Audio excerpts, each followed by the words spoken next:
morning. We have a nice quiet start, a clear start here in Fargo.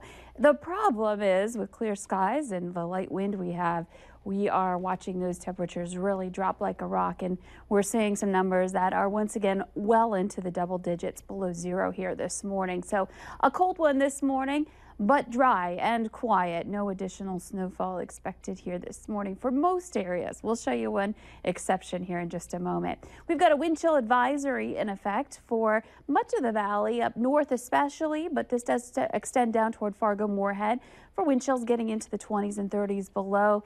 And air temperatures are actually there in some spots up in northwest Minnesota, and specifically up in the northeastern corner of our viewing area, Baudette along Lake of the Woods there, 30 below your current temperature. It's 29 below in Bemidji and 22 below in Roseau and in Foston. So it's just some absolutely frigid air up in the north and east. And we're not much better here as you get toward the Red River. We're looking at teens below zero, 17 below in Fargo and 15 below in Grand Forks. It is a little milder out to the west at 2 below in Jamestown.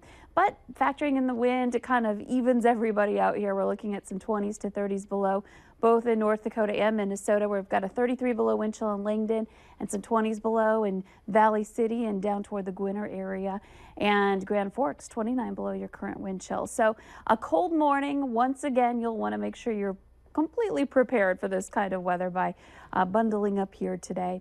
The wind I mentioned, not too strong, but it's enough in some areas where we're bringing down those wind chills, and that's especially the case in the west. And your visibility looking good here in the valley. That's great to see. So I mentioned that snow. There's some snow that's been trying to drop its way into our northwestern viewing area from Canada. You can see it's kind of fizzled out a little bit as it's done so, but still this area might be a spot where you see some of those flurries flying around here this morning. Otherwise, we're looking a lot quieter. Tri-State view looks pretty good as well. Again, you might run into a couple of snowflakes heading south on I-29 underneath that deck of clouds.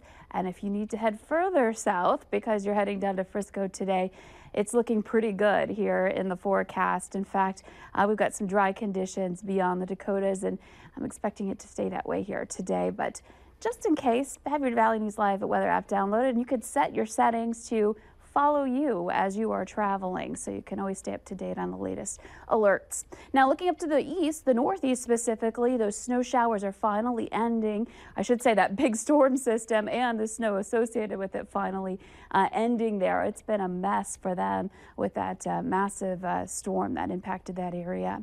Now, checking out our forecast here in the valley, we've got temperatures that will gradually be on the rise, but we are certainly on the cold side. And getting into the afternoon hours, some of us in southeastern North Dakota climbing above zero, but a lot of places spending the day a few degrees below zero for your highs today. At least it'll be sunny and the wind shouldn't be too much of a problem. In fact, not at all for us here.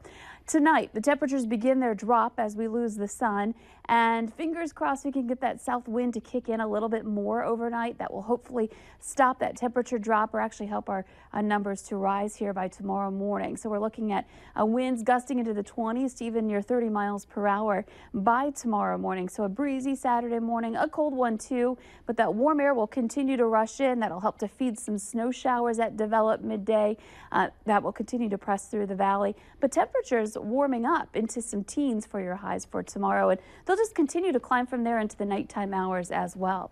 So checking out your photo today, Swan Lake right there, nice and steamy with that open water and the much colder air. This is in the Otter Tail area. Thank you, Mandy, for sharing that nice shot. And again, much milder this weekend. Tomorrow will feel better and Sunday's going to feel great. And that does carry on into next week as well. So we've got a nice warm up here. And if you're heading to Frisco, not bad there too. Temperatures in the 50s to near 60. Yeah, not exactly shorts weather for the people of Texas, but for us hardy northerners, I can imagine there's going to be plenty of shorts and t-shirts out there. We'll be back right after this.